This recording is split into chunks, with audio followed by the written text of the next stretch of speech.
Já estamos de volta com o terceiro e último bloco do Tribuna Livre desta sexta-feira, agradecendo sua audiência, sua companhia. Quer ficar informado, sabendo de tudo o que acontece no Acre, no Brasil e também no mundo?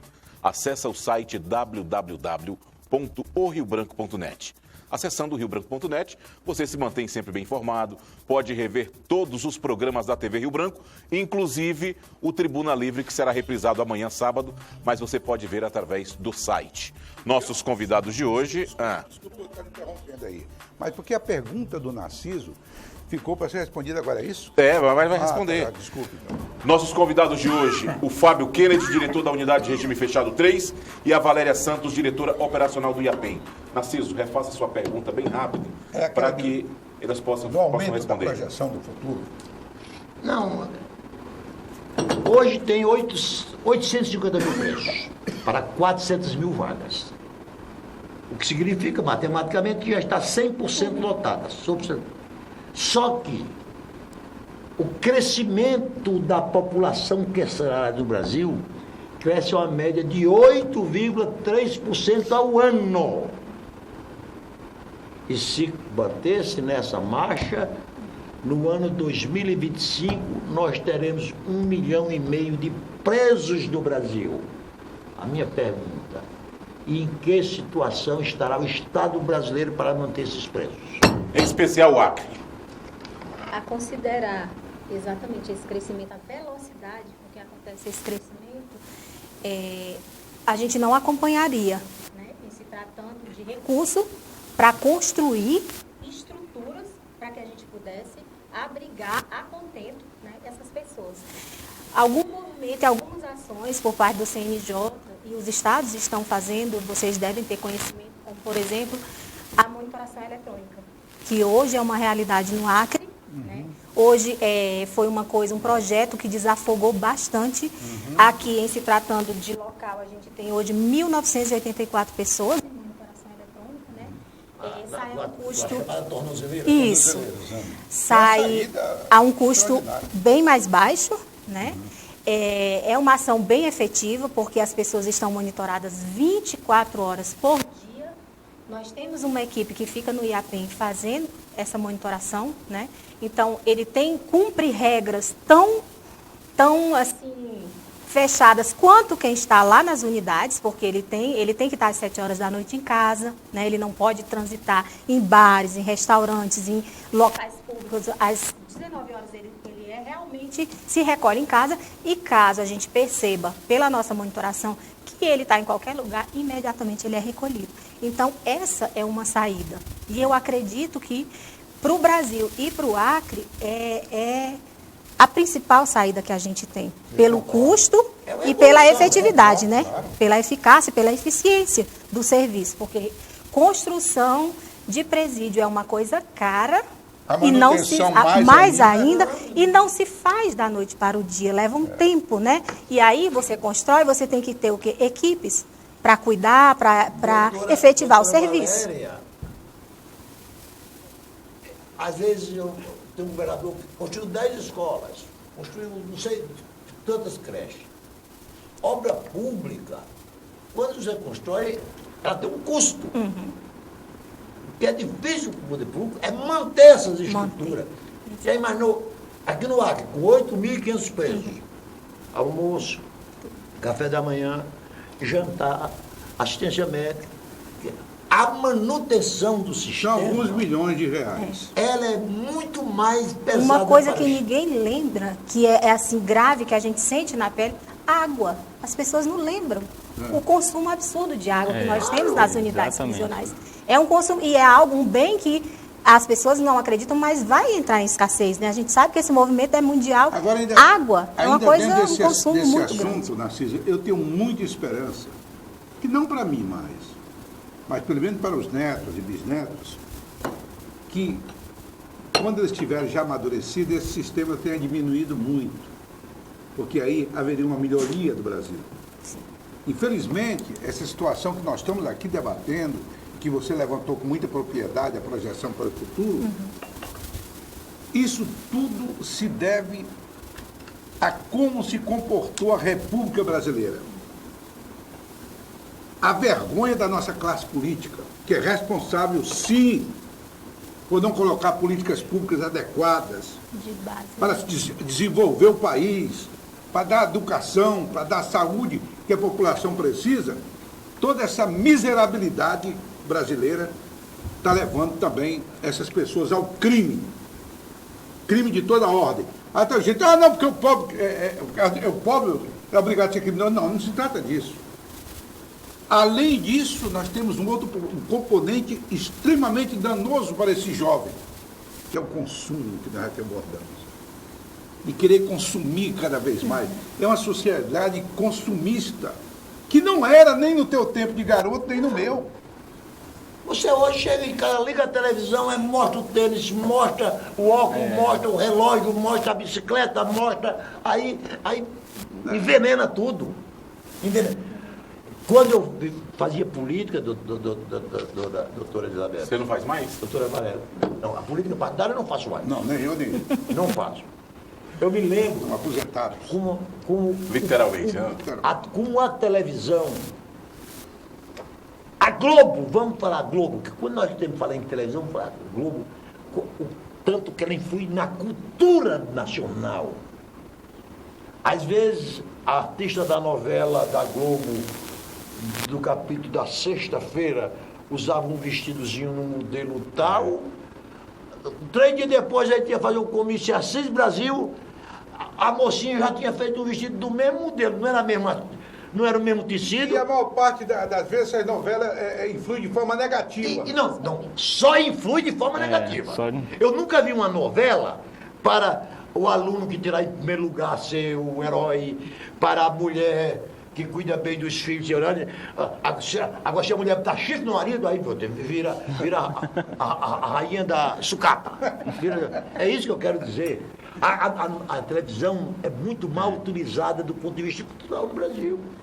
Eu perguntaria para a senhora, há previsão de algum concurso, em virtude dessas vagas existentes, no IAPEM? Nós temos expectativa. Só expectativa, mas ainda previsão não. Agora, aproveitando que o Osmir falou em previsão de concurso, você é funcionária servidora de carreira do IAPEM? Sim. Então os dois permanecerão no sistema até se aposentarem, pelo menos é o que se espera. Por mais 20 anos. Aí eu pergunto para vocês, quando vocês saírem dos cargos que ocupam hoje, que legado que vocês deixam? De mudança de paradigma, de mudança de pensamento, porque cada um que entra dá um pouco do seu tom pessoal, né? Gestão, ela além de trazer a técnica, ela traz o seu tom, né? E essa é a vez que o IAPEM tem uma gestão eminentemente da casa, né? E isso vem dando certo, né? Aí a prova é essa das atividades que nós acabamos de falar aqui, que o Fábio mostrou. E eu acho que principalmente é esse legado da energia, de querer mudar, de fazer diferente, de acreditar nas pessoas e de saber que a gente pode mudar, sim. Você, Fábio? Eu acredito mesmo que a Valéria é de mudança, porque quando a gente fala em ressocialização, a gente está indo contra todo um sistema. Isso. O próprio policial penal, ele não foi treinado para ressocializar.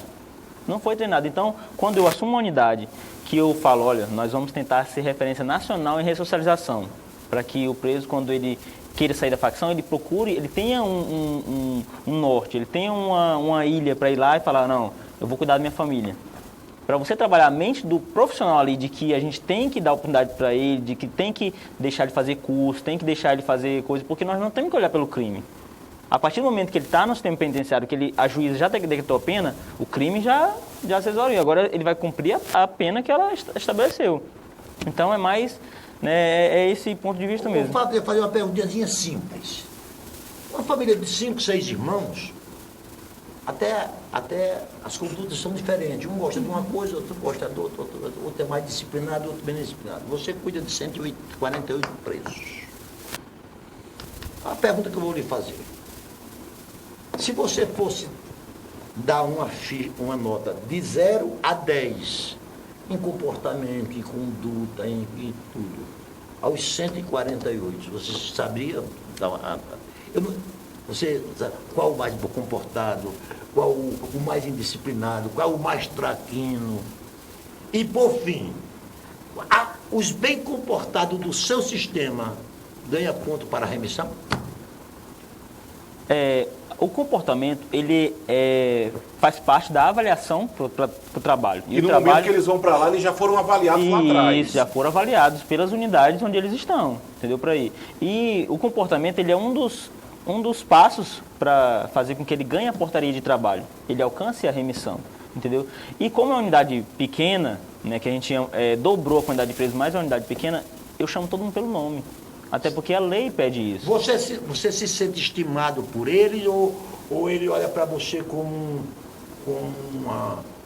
uma autoridade? Eu peço muito respeito. Né? Como eles me veem, eu não sei. Eu só peço respeito. Eu respeito muito, chamo pelo nome, destino para as oficinas de trabalho, mas eu só peço muito respeito do preso para o servidor, do servidor para o preso, entendeu? E o que eu prego lá é o respeito. Aulas de música e violão seriam momentos de descontração dentro da unidade?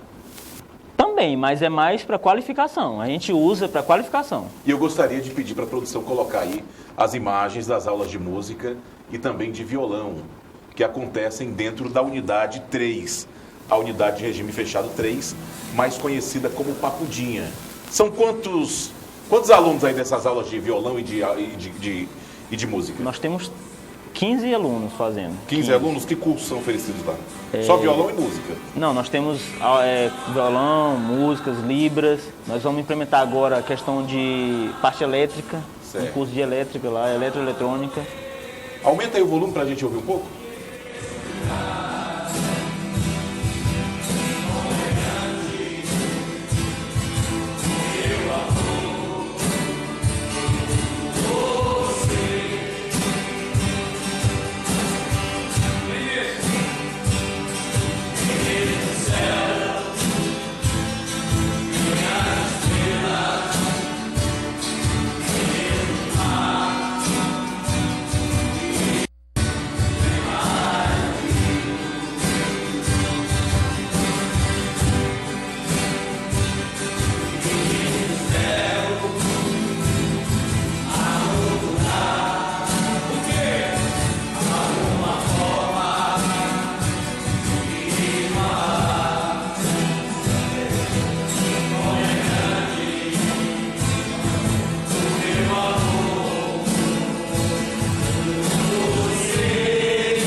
Muito prestigiado.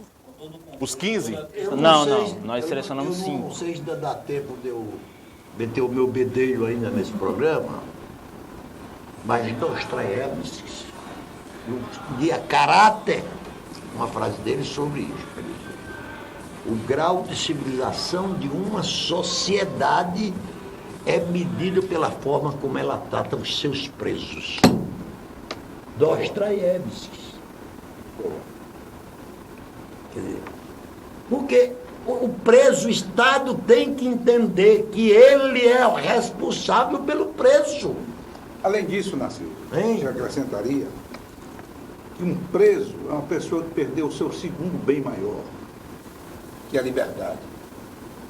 O primeiro bem é a vida, o segundo é a liberdade. À medida que ele está privado de liberdade,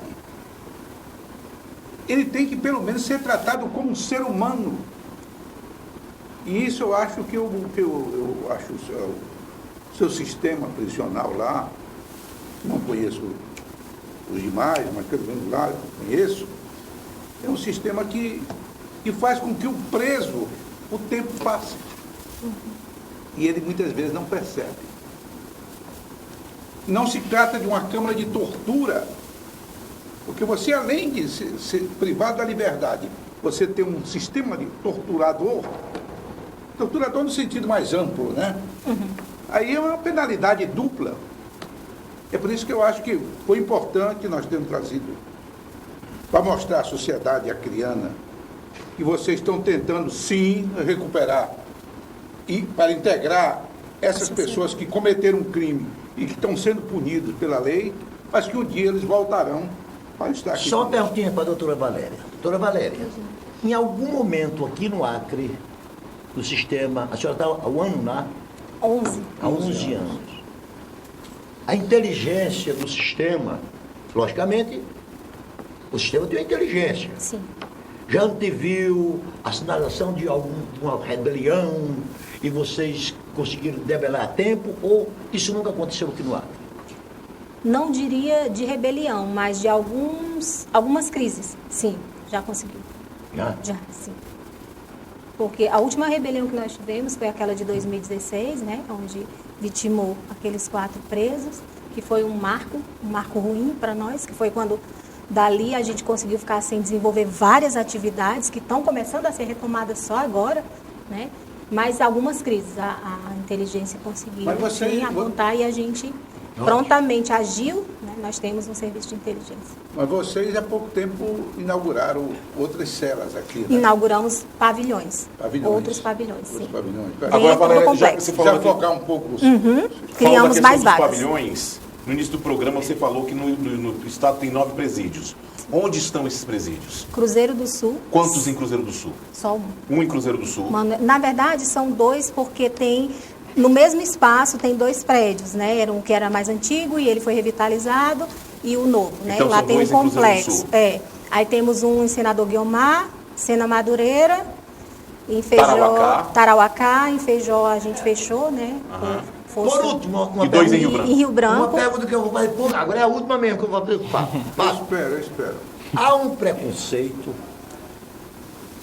natural do dono de uma loja, do dono de uma farmácia, do dono de uma... Saiu preso lá do padre, estava preso do estado. Eu não vou pegar esse cara, que esse cara é um marginal que estava preso. É um estigma. Esse estigma é um estigma.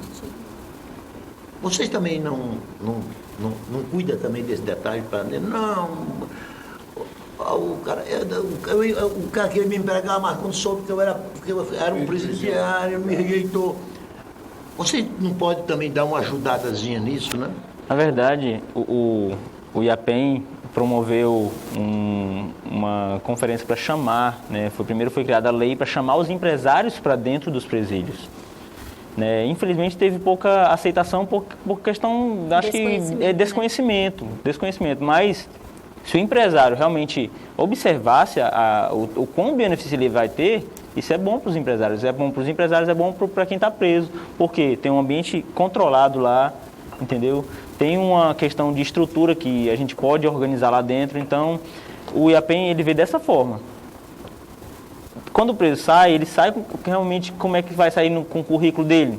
Fui preso por 5 homicídios, como é que eu vou pedir emprego agora? Eu quero mudar, como é que eu pedir emprego? Né? Ou seja, o IAPEM está tentando levar as empresas para dentro dos presídios. E lá na unidade, o que a gente faz? A gente tenta viabilizar coisas que eles possam fazer. Uma manutenção de ar-condicionado, que é coisa que ele pode comprar. Autônomo, né? Isso, como autônomo, algumas ferramentazinhas. Libras, que ele pode chegar numa igreja e pedir emprego. Né, uma marcenaria. Nós temos várias hortas espalhadas na cidade, onde ele pode criar a própria horta dele, entendeu? Nós temos aula de violão, onde ele pode tocar numa noitada ou pode fazer coisas em aniversário. Então, são coisas que a gente também pensa na viabilidade dele fora. Que ele possa de fato exercer. Não é só para fingir que está ressocializando. Além do plano de humanização da permanência. Além da humanização, claro, com certeza. Nosso tempo está estourado. Fábio, gostaria de agradecer sua vinda ao Tribuna Livre. Para finalizar. Quero agradecer, né, a oportunidade de estar aqui, de explicar para a população o que realmente acontece lá dentro das unidades, que está tendo a questão de ressocialização por parte do IAPEM e pela nossa parte. Tá? Valéria. Gostaria de agradecer a oportunidade de estar aqui, expondo um pouco do nosso trabalho, né? E dizer que para ressocializar, em primeiro lugar, é preciso a gente acreditar. naquele que vai ser ressocializado.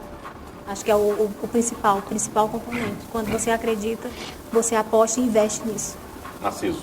Eu apenas quero aqui, renovar, e o Osmi, para passar daqui mais ou menos 2, 3 meses, vocês voltarem aqui novamente para fazer um rebalanço da evolução com foco na sociedade que ela é responsável em receber no seu ambiente de trabalho, na sua empresa, aquele sujeito que já cumpriu a pena, que etc. Porque também, se ele sair de lá, da prisão, e for para o meio da rua, sem ter nada o que fazer, ele se torna uma figura vulnerável. Agora, já, só quebrando aqui a sequência, Osmi, só um pouquinho. À vontade. Narciso é empresário, né? É. Você traria alguém lá da UP3 para trabalhar aqui? Eu não teria nenhum Não tem problema. problema. Eu não teria. Nem poderia, seria um absurdo. Não teria, claro. Era só isso que eu queria ter certeza. Osmi, para finalizar. Eu finalizo primeiro cumprimentando o IAPEM como um todo. Me permita, diretora, cumprimentar em particular o nosso diretor pelo trabalho que vocês vêm fazendo, não é a favor dos presos, é a favor da sociedade brasileira, no geral. Né? Essa reintegração é preciso, porque, como colocou o Narciso, há países civilizados que hoje estão fechando as cadeias. Fechando. É isso Fechando as mesmo. cadeias. É isso que um dia eu esperava ver no Brasil. O fechamento de cadeias para tornarmos. E termino citando o artigo 1º da Lei de Execução Penal. E diz o seguinte: execução penal tem por objetivo efetivar disposições de sentença ou decisão criminal e proporcionar condições para a harmônica integração social do condenado e do internado. Abraço a vocês. E com isso nós terminamos o Tribuna Livre desta sexta-feira, agradecendo sua audiência e relembrando, outras informações você acompanha no decorrer da nossa programação ou no site www.riobranco.net. Mais uma vez, agradecendo o Fábio Kennedy, diretor da Unidade de Regime 3, a Papudinha, e a Valéria Santos, diretora operacional do IAPEM. Uma ótima noite, bom final de semana e até a próxima sexta.